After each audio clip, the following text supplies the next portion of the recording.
발표번호 라번 입장하여 주십시오.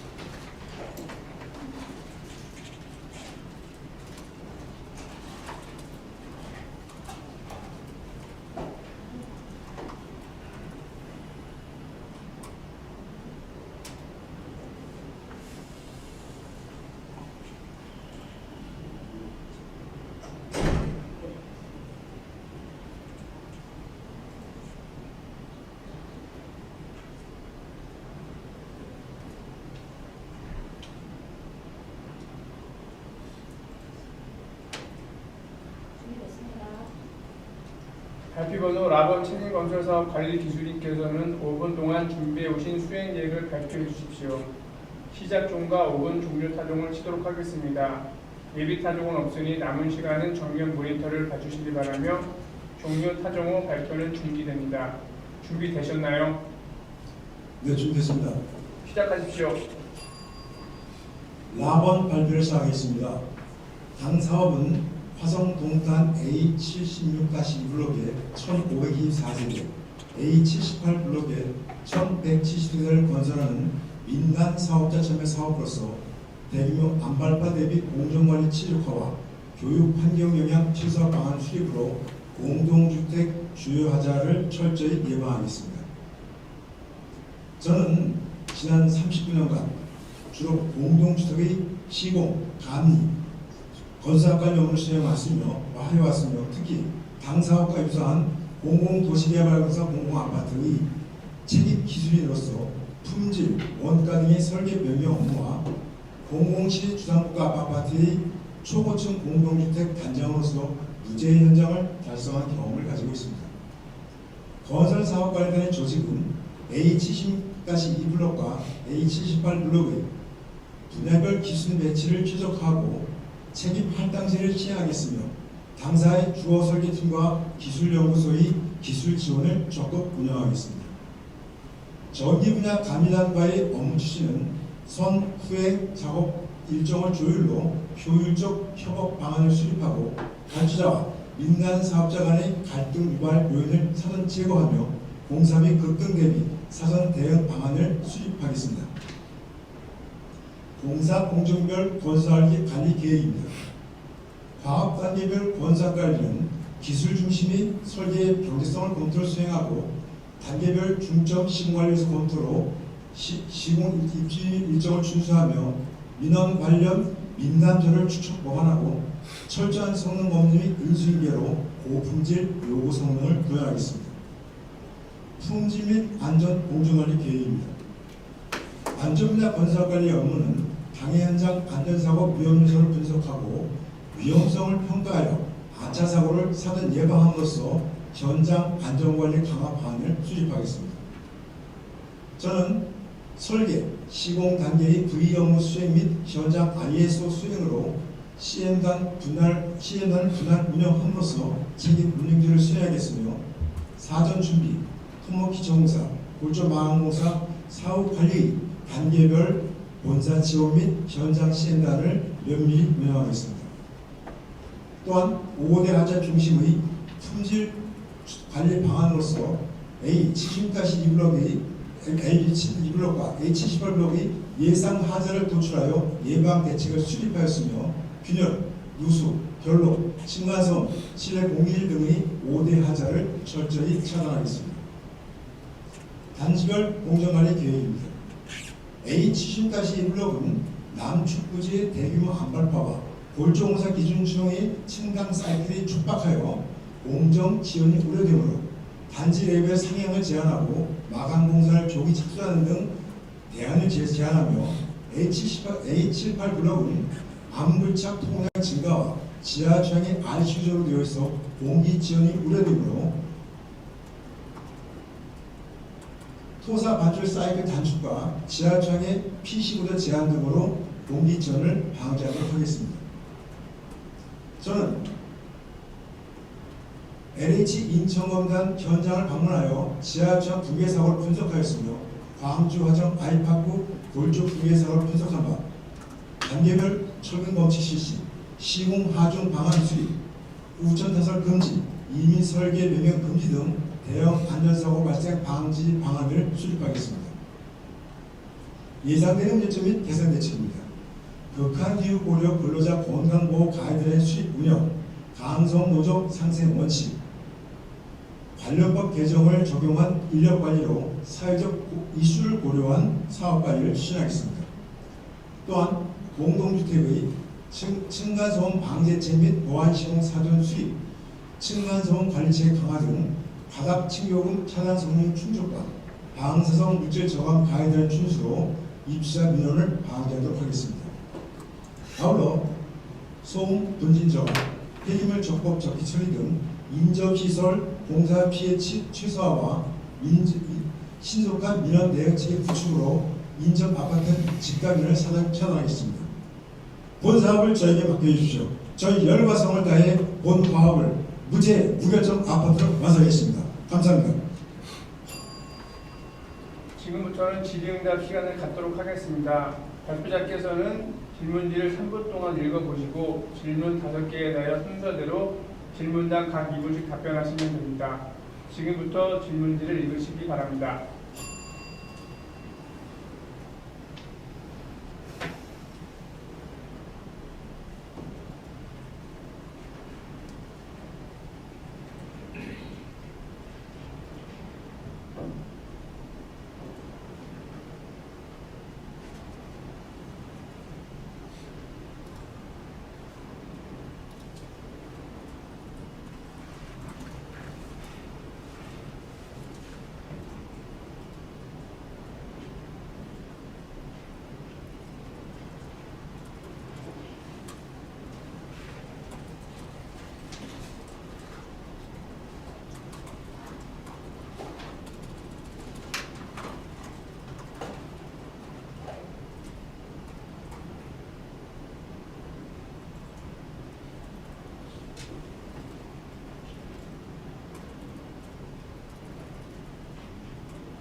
네, 1번 답변 드리겠습니다. 제가 현장을 단장을 한 6개 현장면으로 단장을 해봤습니다만 어느 현장을 가든 항상 공기가 모자란 현장은 사실은 사전에 예측이 가능합니다. 제가 한 방법은 이제 유용기간 완료신 도래인데도 공사 완료 끝나지 않은 것이 예상된 것이 마지막에 하는 것이 아니라 보통 처음부터 적어도 공사 중간쯤에는 이미 예상이 됩니다. 따라서 우리 현장이 만약 그게 예상된다 그러면 먼저 사전에 그대 대비를 하겠습니다. 첫째로 가장 중요한 것이 이제 그걸 토공사와 골조공사를 가능하면 파괴해야 됩니다. 이걸 당기는 방법은 여러 가지 방법이 있습니다만 제가 아기를 다 설명드릴 수는 없지만 중요한 것은 토공사와 골조공사를 갖추도록 노력하겠습니다. 그 다음에는 마감공사에서도요. 마감공사, 골조공사 올라가고 한참 나오게 들어가지 말고 먼저 들어올 수 있도록 제가 시공사를 독려해서 바로 마감공사와 착수하도록 하겠습니다. 그래서 테크공법을 적용한다면 보통은 지어지지 않거든요. 근데 여기서 변수들이 있더라고요. 이번에 바뀐다든지 민원이 벌어진다든지 이런 문제가 발생해가지고 공기가 누는 경우가 발생하거든요. 이런 경우에는 적절한 사전 대책을 수립하는 여러 가지 방법이 있는데요. 보통 이제 민원 같은 경우는 대처를 바로바로 매칭을 접근해서 해야 되고요. 설계 명령이 발생했을 경우는 사전에 파악해서 발주처에게 대안 제시하면서 소신있는 결정을 받게 하겠습니다. 아무튼 현장에서 그래서 인원이 부족하거나 자재가 느껴거나 장벽이 느껴서 공기전이 발생하도록 최선을 차단하겠고요. 여기에서는 지금 문제가 되는데 A7-7-2번지 토공사에서 암인원 많이 나옵니다. 이 부분 심조를 관리하고 제가 가능하면 단지 레벨업 하는 쪽으로 해서 공기 지연이 발생하지 않도록 차단하겠습니다. 이상입니다. 네, 2번 문제 답변 드리겠습니다. 이게 현장이 두 개 현장이 한 1km 정도 이음이 되어 있더라고요. 그래서 이 안전관리 수행할 때 문제점이 보게 되면 제가 보니까 광교정도 그렇고 LH 인천 관광도 그렇고 가장 문제가 되는 것이 사실은 기술 사고입니다. 품질 관리가 제대로 안 돼가지고 나는 사고는 붕괴나 전도 같은 어마어마한 큰 사고가 납니다. 따라서 제가 기술 사고가 발생하지 않도록 철저히 매뉴얼을 만들고 어디 예비해서 준비하겠고요. 두 번째는 두 개 현장이기 때문에 두 개 현장 근로자가 상당히 많습니다. 제가 보기엔 피드때는 각 현장에 1000명 정도 아마 취업이 될 것을 예상되는데요. 이렇게 많은 근로자들을 관리하려면 상당히 어렵습니다. 그래서 근로자 안전사고 발생 방지는 제가 많이 성과를 본 방법인데요. 요즘 나온 스마트 기기를 활용하는 겁니다. 물론 드론, CCTV 이런 걸 많이 활용하면 더 중요한 것이 근로자들이 동선 파악을 할 수 있도록 센서 부착을 대행하게 하는 겁니다. 안전모나 이제 좁게 부착하게 되는데요. 이렇게 되면은 근로자들이 움직일 때 모든 동선이 모니터링이 되기 때문에 안전사고 발생을 많이 방지할 수 있더라고요. 근데 문제는 두 개 현장이기 때문에 이렇게 대결해서 받는 부분이 많이 납니다. 그래서 이것은 매뉴얼을 만들겠습니다. 대기업에서 위험 작업엔 사전 승인 허가제를 하게 돼서 PDW라고 했습니까? 그걸 반드시 공정마다 정해가지고 그 위험성 발생되는 부분은 위험성 평가를 하고 이렇게 해서 그 공정이 발생할 때 모든 위험 요소를 사전 차단함으로써 두 개 현장을 효율적으로 운영하겠습니다. 근데 이때 문제가 되는 것이 보게 되니까 제가 보면 현재 이격되어 있다 보니까 저쪽의 일을 우리가 모르는 경우 이쪽은 저쪽을 모르는 경우가 있더라고요. 그래서 반드시 그런 공정이 발생할 때 시유 공정이 있죠. 발생하게 되면 반드시 이쪽에 안전관리를 이쪽 보내고 저쪽에 안전 이쪽 보내서 같이 소위 변화기라고 할까요? 샘플이라고 할까요? 같이 보면서 사전에 인지를 하고 위험에서 대처하도록 하겠습니다. 이상입니다. 3번 문제 답변 드리겠습니다. 이게 통합관리단 운영이 사실 이게 굉장히 아까 말한 1km 떨어지면 어렵거든요. 그래서 저는 반드시 부단장제라고 할까요? 각 공구에 책임 기술인을 배치하고 제가 두 현장을 반드시 그렇게 추진하겠습니다. 여기서 중요한 것을 해보니까 첫째는 우리 두 개 공사가 공사 진행되고 있으면 각 공정별 그러니까 이제 철공공사라든지 아주 조적 공사, 타일 공사라든지 차원공사, 공사가 있으면 이 단위 공사의 시공 계획 설명이라는 게 있습니다. 이것을 반드시 두 개 현장의 관계자가 다 모여서 그 현장에서 시공 계획 설명을 하겠습니다. 그렇게 되면 그 현장의 품질 기준화 될 수 있거든요. 물론 거기에 따라서 검증 기준, 승인 기준을 다 만들게 됩니다. 제가 이렇게 심해 보니까 비록 두 개 현장이 떨어지더라도 모든 품질 관리가 일어나게 되었습니다. 또 한 가지 중요한 것은 그 공정에서의 대표적인 공정이 시작될 때, 이때는 샘플 시공 품평이라는 것 같습니다.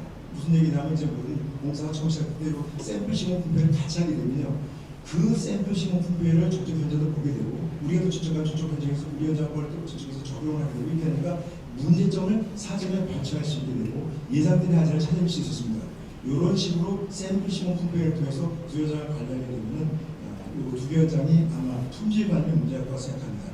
여기서 저희 역할은 제가 보기엔 한 현장만 근무하면 안 된다고 생각합니다. 그래서 반드시 오전, 오후 두 번 다 양쪽 현장을 다니면서 제가 순회를 해서 힘들더라도 각 현장마다 문제점을 찾아내서 그 책임 기술이 그냥 맡은 사람이나 그 주변 사람들, 그런 사람들에게 지시를 하고 그 다음에 확인하도록 해서 제가 할 역할을 감당하도록 하겠습니다. 이상입니다.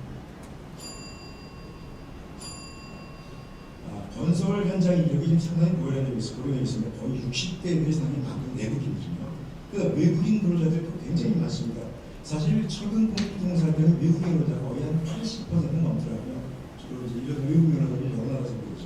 그러다 보니까 이 건설 현장 인력 고령화의 문제만큼은 이게 정말 어렵습니다. 그래서 이 부분은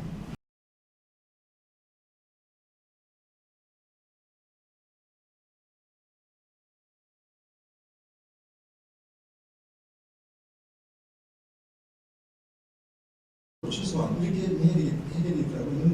이 연세들이 많다 보니까 사실 갑자기 지병이 발생하는 게 많았습니다. 그래서 이런 분들은 반드시 두고 사람 이상 그 폐업으로 근무를 시켜야 일을 시키고요. 그 다음에 반드시 모든 매뉴얼에 요즘은 그 휴식 기간 다 나와 있습니다. 휴식 장소들이고요. 이걸 중시해서 내국인들의 고령화 문제는 반드시 충분히 예견될 수 있도록 해서 처리하도록 하고요.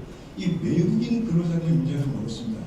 이 의사소통이 잘 안 되거든요. 그래서 첫 번째 외국인 근로자들은 일단은 레터 모든 거를 그 게시물을 올 때 그 나라 말로 다 올려놓겠습니다. 안전관리가 좀 중요한데요. 그다음에 매뉴얼도 마찬가지입니다. 그리고 보통 그 외국인 근로자는 팀장들은 한국말을 알거든요. 그 사람들한테는 우리의 자료들, 그래서 이게 샤프로인들입니다. 샤프로인이나 이 3위크 스케줄 같은 거 이걸 나눠줘가지고 그분들이 충분히 그 팀장들이죠. 우리가 지금 진행하는 작업에 대해서 충분히 이해할 수 있도록 이해시켜드리겠습니다. 이렇게 하게 되면 고령화 문제도 있고 외국인 근로자분들을 제가 해결했었습니다. 이 외국인 근로자들이 이제 왔을 때 문제가 이분들이 보통 이제 그 이제 팀별로 오더라고요. 팀별로 오게 되니까 그래서 몰종원서에 팀별로 왔을 때 브레이크리 그렇죠. 스트라이크를 갖고 있었습니다. 그래서 반드시 뭐 이제 인센티브를 주도록 해가지고 이 스트라이크를 않도록 그렇게 해서 우리 현장에 공기질이 발생하지 않도록 또 안전사고가 발생하지 않도록 최대한 노력하겠습니다. 이상입니다.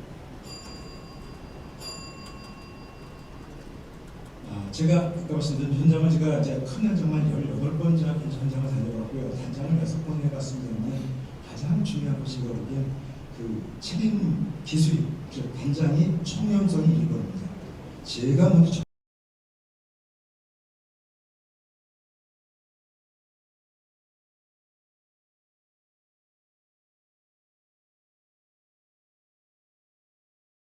제가 일단 1번이 제가 먼저 청렴하겠습니다. 둘째는 저만 청렴하게 해결하는 게 아니거든요. 그래서 보통 일주일에 한 번씩 저희가 공정회의를 합니다. 이때 시공사나 뭐 협력업체나 저희가 다 참석하게 되었으니까 이때 반드시 마지막에 꼭 김영란법 주지를 해서 계속 그 주지를 시켜서 이 청렴성이 모든 직원들을 전파하도록 하겠습니다. 세 번째는 더 중요한 것이 뭐냐면 우리가 보는 승인이나 검증을 할 때 기준이 명확하지 않은 경우가 있습니다. 특히 오차향계라고 하는데요. 오차향계를 명확하게 해주게 되면 이 불공정이 잘 발생하지 않더라고요. 반드시 그 오차향계를 명확하시면 승인 및 검증 기준을 제가 현장에서 만들었습니다. 보통 기준은 ISO라고 하는데요. 반드시 이렇게 만들어서 처리하니까 보통 뭐랄까 불공정 행위는 많이 명확하시면 승인 및 검증 기준을 제가 현장에서 만들었습니다. 보통 기준은 ISO라고 하는데요. 반드시 이렇게 만들어서 처리하니까 보통 뭐랄까 불공정 행위는 많이 차단되었습니다만 그래도 만약에 불공정 행위가 발생한다면 저는 이렇게 하겠습니다. 일단은 그 불공정 행위가 발생한 사항을 제가 확인하겠습니다. 이게 보통 정확하게 확인이 안 되는 경우가 많거든요. 그래서 반드시 그 모든 사항을 정확히 확인하고 경위서를 작성하겠습니다. 첫째는 경위서를 작성하고 둘째는 이것에 대한 해결은 제가 할 수 있는 것은 아니라고 생각합니다. 제가 반드시 발주기관과 저희 본사의 임원진께 보고를 드려서 이 문제에 대한 그 해결은 오픈을 하겠습니다. 그래서 해결하도록 하겠습니다. 그래서 거기에 따른 처분을 받아서 불공정 행위에 대한 시공사나 수급감면의 어떤 페널티를 제가 시행하도록 하겠습니다. 아무튼 현장을 청렴하게 이렇게 운영하겠습니다. 이상입니다. 발표 번호 라번 퇴장하여 주십시오.